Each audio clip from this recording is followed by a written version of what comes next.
Kuidas olla teistele inimestele olemas ja toeks nii, et end ise ribadeks ei tõmba?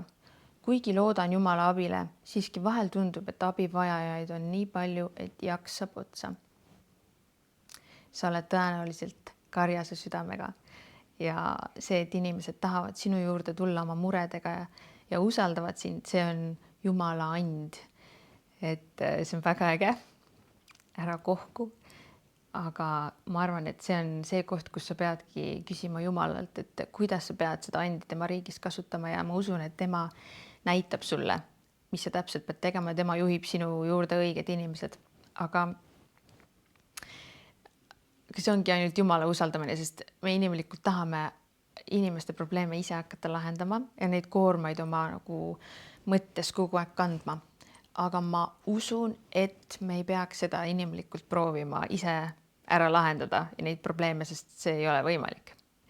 Ma arvan, et seda me peame nagu strateegiliselt tegema, et me usaldame need inimesed Jumala kätte igapäevapalvetes. Ja siis, kui Jumal ütleb meile, et näed, mine ütle sellele inimesele seda või et tee see väike tegu tema jaoks või kui sa õpid kuulma seda Jumala sellist tasast kõnetust, siis need hetked on nagu need, mis määravad selle inimese elus, mis päriselt muudavad, sest ma oma elust olen päris palju näinud, et mul on selline probleemide lahendamise kuidagi kihk sees, et kui ma näen kuskil mingit jama, siis ma nagu tahaks seda hullut ära lahendada, et kindlasti on mingi lahendus.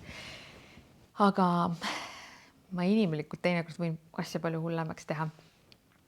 Aga need korrad, kui ma olen kuulnud, et Jumal ütleb mulle, et nüüd sa lähed ja ütled seda asja ja ma tunnen, kuidas püha vaim annab selle väe, et ma kõnelen asju, mis ma ei mõtle nagu oma peaga välja, vaid need on lihtsalt hästi tugevalt mu sees ja kui ma ütlen neid välja, siis ma saan aru, et see on täielik tõde ja see on nii võimas tunne, et ma arvan, et sa ei peagi tundma, et appi ma ei suuda neid ära lahendada ja see on nii suur koorem, sest tegelikult see ei ole sinu koorem, see on Jumala koorem. Sina oled see väike tööriist, kes peab kuuletuma tema sõnale ja tegutsema siis, kui Jumal ütleb sulle.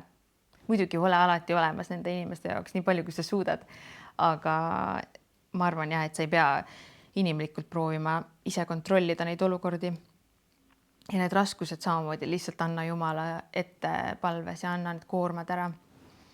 Aga oluline muidugi on ka, et kust sina ise ammutad enda jõudu ja jaksu.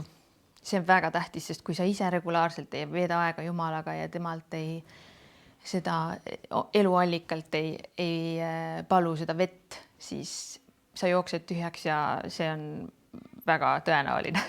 Et kui sa ammutad igapäevaselt Jumalalt tarkust ja jõudu, siis see jõud ei lõppe otsa.